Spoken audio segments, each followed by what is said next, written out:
السلام علیکم every one, کیسے ہیں آپ سب؟ امید کرتی ہوں میری یوٹیوب فیملی بالکل ٹھیک ہوگی اور الحمدللہ میں بھی ٹھیک ہوں۔ تو یہ ولاگ میں اسپیشلی شیئر کر رہی ہوں کسی کے لیے جو میری بہنیں ہیں، جو میری طرح سروائیو کر رہی ہیں یا ان کی لائف میں کچھ ایسا انسیڈنٹ ہوا ہے جو اپنی باتیں لوگوں کے ذریعے شیئر کرنا چاہتی پر ان کے پاس ایسا یوٹیوب چینل نہیں ہے یا کوئی پلیٹ فارم نہیں ہے، تو انہوں نے مجھ سے اپنی اسٹوری شیئر کی اور وہ چاہتی ہیں کہ میں آپ لوگوں تک پہنچاؤں، شیئر کروں۔ زندگی کا اتنا بڑا فیصلہ لینے سے پہلے میں نے ایک بار نہیں سوچا میرے پیچھے کتنی زندگی برباد ہو جائے گی اور اس کے ساتھ ساتھ میری زندگی بھی نرک بن جائے گی۔ میرے ابو کا انتقال میری چھوٹی ہی عمر میں ہو چکا تھا اور میرے 4 بہن بھائی تھے۔ جس ٹائم میرے ابو کا انتقال ہوا ہم گاؤں میں ہی رہتے تھے۔ گاؤں میں گزر بسر جیسے تیسے کر کے ہو ہی رہی تھی، لیکن اتنا نہیں تھا ہمارے پاس کہ ہم آگے چل کر کے زندگی گزار لیں۔ میری خالہ کو اور ماموں کو ہم پہ ترس آ گیا۔ وہ ممبئی میں رہتے تھے۔ انہوں نے میری امی سے کہا کہ بچوں کو لے کر یہاں آ جاؤ۔ انہوں نے میری ٹکٹ وغیرہ نکالی اور ہمیں یہاں بلا لیا۔ یہ جگہ ہمارے لیے انجان جگہ تھی، نہ دیکھنے والی چیزیں ہمیں یہاں پر دیکھنے کو ملی۔ ہم بہت زیادہ خوش تھے۔ خالہ نے میری امی کو گھر کھاتے کے کام میں لگا دیا اور میری امی جھاڑو پوچھا کرنے چلی جایا کرتی۔ ایک چھوٹی سی جھوپڑ پٹی کے اندر ہمارا ایک چھوٹا سا گھر تھا جو کرائے پر تھا اور وہ میرے ماموں نے دلا دیا تھا اور کہا تھا کہ میں اس کا کرایہ دیتا رہوں گا اور تم آرام سے رہو اور بچوں کا گزر بسر کرتے رہو۔ مہینے کا میں کرایہ دے دیا کروں گا۔ ہم بھی خوش تھے۔ بس جیسے تیسے وقت گزر رہا تھا اور میں ساتھ ہی ساتھ بڑی ہوتی جا رہی تھی۔ دیکھتے ہی دیکھتے میں بڑی ہو گئی اور اس وقت میری عمر قریب 14 سال تھی۔ امی صبح سے جایا کرتی اور دوپہر میں آتی، ہمیں کھانا دے کر پھر چلی جاتی اور پھر شام میں آتی۔ اب امی کا کام بھی بڑھتا چلا جا رہا تھا۔ پہلے ایک گھر کا کام تھا، پھر 2 کا ہوا، پھر 3 کا اور پھر 4 گھر کا کام امی اکیلے سنبھال رہی تھی۔ میں پیچھے سے گھر سنبھالتی اور اپنے بہن بھائیوں کو بھی سنبھالتی۔ بہن بھائی تو چلے جاتے اسکول، میں گھر پر رہتی۔ اسکول سے میرا کوئی لینا دینا نہیں تھا۔ اگر میں چلی جاتی اسکول تو گھر کو کون سنبھالتا؟ اور اسی طریقے سے ہماری گزر بسر ہونے لگی اچھے طریقے سے اور میں بڑی ہوتی چلی جا رہی تھی۔ لیکن وہاں کا ماحول ایسا تھا کہ آئے دن کوئی نہ کوئی بات سننے کے لیے ملتی۔ کسی چھوٹی سی لڑکی کا کسی لڑکے کے ساتھ افیئر، تو کسی بڑے آدمی نے کسی بچی کی زندگی خراب کر دی۔ یہ ساری باتیں وہاں پر عام اور وہ ساری چیزیں میرے لیے بھی عام ہوتی چلی گئی۔ امی کو ان چیزوں کا بالکل بھی خیر خبر نہیں تھی کہ میں کیسے رہ رہی ہوں، کیسے جی رہی ہوں۔ انہیں صرف اور صرف کام سے اور پیسے سے مطلب تھا اور یہ تھا کہ کسی طرح سے میں اتنا لاؤں کہ میرے بچوں کی گزر بسر ہو جائے۔ انہیں میرے اوپر پورا بھروسہ تھا اور اس کا میں نے بھرپور فائدہ اٹھایا۔ ہمارے گھر کے پاس میں ہی ایک کولی کا گھر تھا اور وہ لڑکا بہت ہی زیادہ خوبصورت تھا۔ اس کا گھرانہ بہت اچھا تھا، مطلب جیسے کہ ان کا گھرانہ بھی نہیں کہہ سکتے، لیکن ان کا وہ اکثر وہ لڑکا کوئی نہ کوئی گفٹ مجھے دیا کرتا اور میں اس سے منع نہیں کر پاتی تھی۔ لیکن وہ یہ کہہ دیا کرتا کہ کوئی بات نہیں، تم رکھ لو۔ کبھی کپڑے دیا کرتا تو کبھی مجھے پہننے اوڑھنے کی چیزیں دیا کرتا، مجھے شوز وغیرہ لا دیتا، کبھی بیگ لا دیتا اور میں خوشی خوشی وہ لے لیتی۔ ایک دن وہ میرے لیے رنگ لے کر آیا اور وہ بھی سونے کی رنگ۔ میں نے اس سے کہا میں سونا نہیں لے سکتی۔ اس نے کہا کہ نہیں، یہ چھوٹا سا گفٹ ہے اور تم میری ہی تو ہو، جانتی ہو میں تمہیں پسند کرتا ہوں۔ میں نے کہا کہ میں نہیں جانتی اس بات کو۔ تو اس نے کہا کہ میں تو تمہیں بہت ٹائم سے پسند کرتا ہوں۔ میں نے اس سے کہا کہ تم جانتی ہو کہ میں مسلم ہوں اور تم غیر مسلم ہو، ہمارا ملن کبھی نہیں ہو سکتا۔ وہ کہنے لگا تمہاری مالی حالت دیکھو کتنی خراب ہے، اگر تم مجھ سے شادی کر لو گی تو تمہاری ماں کا بوجھ کم ہو جائے گا اور تمہیں اچھے سے سر چھپانے کی چھت مل جائے گی اور میں تمہیں ہمیشہ خوش رکھوں گا۔ اور تم جانتی ہو میری عادت کو۔ میں اس کی عادت کو بہت اچھے سے جانتی تھی، بس میرے بھی دل میں کہیں نہ کہیں وہ پیار پنپنے لگا اور میں نے بھی یہ سوچ لیا کہ یہ صحیح کہہ رہا ہے اور اسی طریقے سے ہم کہیں نہ کہیں ملتے، کہیں نہ کہیں جاتے۔ امی کے آنے سے پہلے میں گھر آ جاتی اور تالا لگا کر جاتی۔ امی کو بالکل بھی نہیں پتہ چلتا کہ میں کہاں جاتی تھی، کہاں سے آتی تھی۔ اسی طریقے سے ہم آگے بڑھتے چلے گئے۔ حد یہ ہوئی کہ ہم حد سے زیادہ آگے بڑھ گئے۔ وہ مجھے کہیں نہ کہیں ہوٹل میں لے جاتا اور کسی کو پتہ بھی نہیں چلتا کہ میں کہاں جا کر آئی ہوں، نہ امی کو پتہ چلا۔ ایک دن میرے ماموں کو مجھ پر شک ہوا۔ میرے ماموں نے کہا کہ تم کہاں جاتی ہو؟ میں 2-3 بار آیا، گھر بند ملا، بچے تو اسکول جاتے تھے، تم کہاں جاتی ہو؟ میں نے ان کو یہ کہہ کے بہلا دیا کہ ماما میں تو آس پاس میں ہی گئی تھی اور تالا اس لیے لگا دیتی ہوں تاکہ کوئی چوری نہ ہو جائے۔ ماما بھی چپ ہو گئے۔ ماما نے کہا اب میں رشتہ دیکھوں گا، اور امی سے بات کی اور یہ چیز مجھے پتہ چل گئی۔ ماما رشتہ دیکھنے لگے۔ ماما کو ایک رشتہ بہت ہی اچھا ملا۔ انہیں صرف اور صرف لڑکی چاہیے۔ میں بہت ہی زیادہ خوبصورت تھی۔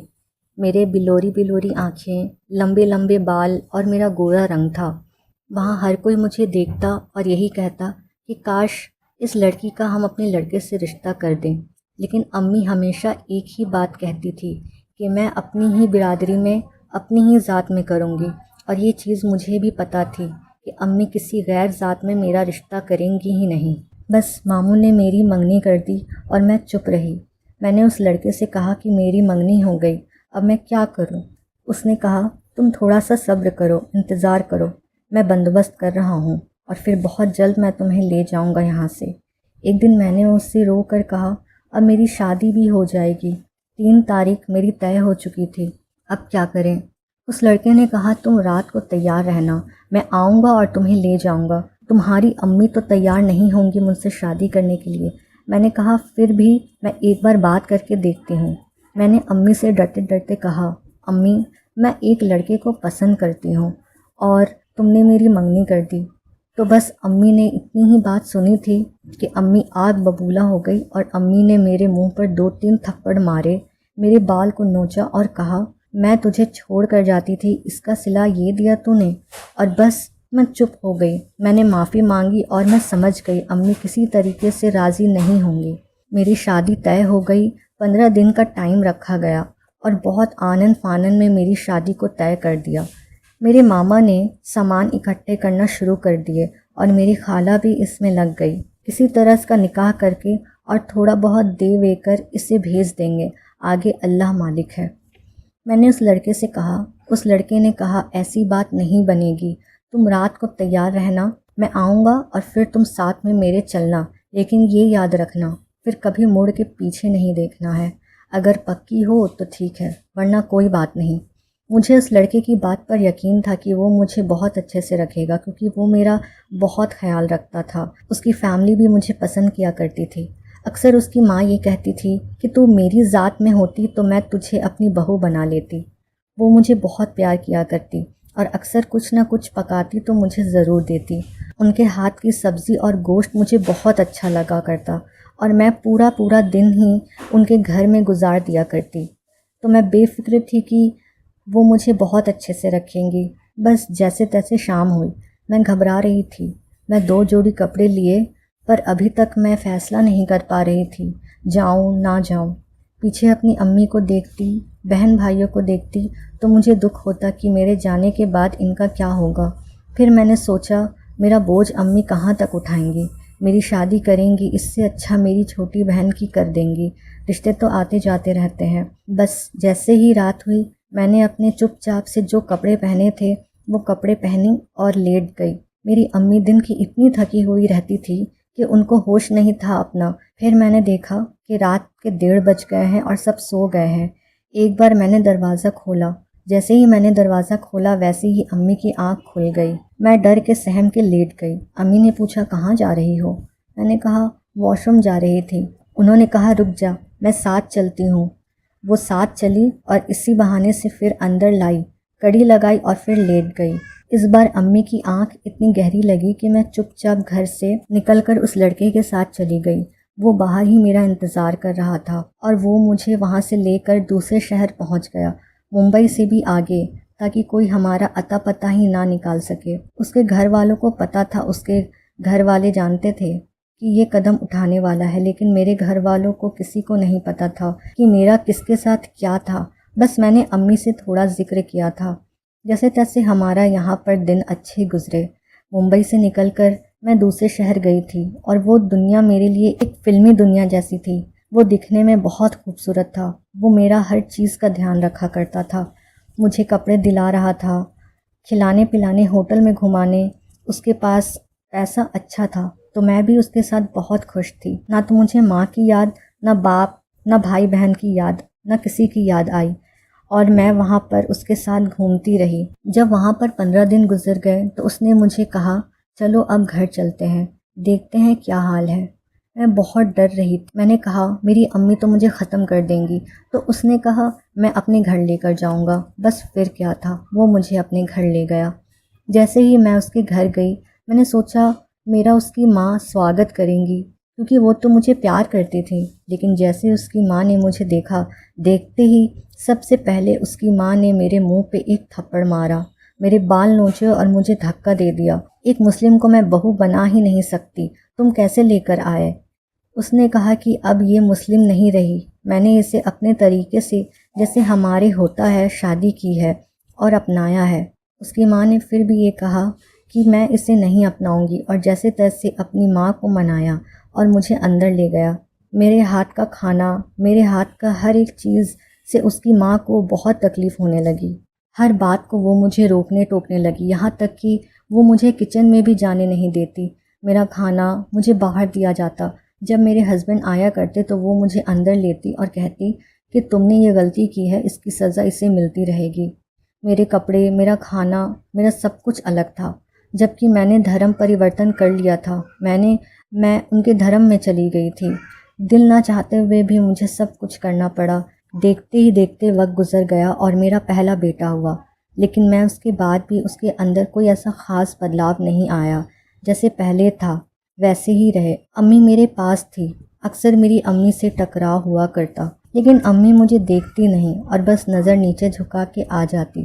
لیکن امی نے مجھ سے کبھی یہ نہیں کہا کہ تم نے اتنا بڑا قدم کیوں اٹھایا اور تم کیوں گھر سے گئی۔ بس ان کی آنکھ میں ایک سوال تھا جو میں دیکھتی تھی اور میری نظر شرم سے جھک جاتی تھی اور میں ان کا سامنا ہی نہیں کر پائی۔ اور پھر ایسے ہی وقت گزرتا چلا گیا۔ میری ایک بیٹی ہوئی، پھر میرا ایک بیٹا ہوا، 2 بیٹے اور ایک بیٹی کی ماں بن گئی۔ میرے ہسبینڈ کو پینے کی عادت بہت تھی شروع سے ہی۔ میں نے دیکھا جب سے میں شادی کر کے گئی تھی وہ اکثر نشہ کر کے آتے۔ اگر میں کبھی کچھ کہتی تو وہ مجھے بہت مارتے، اتنا مارتے کہ میرا منہ سجا دیتے، کبھی میرا بال نوچتے، کبھی میری آنکھ پر نشان، کہیں نہ کہیں ہمیشہ میرے چہرے پہ نشان رہتا تھا جو یہ گواہی دیتا تھا میں پوری رات پیٹی تھی۔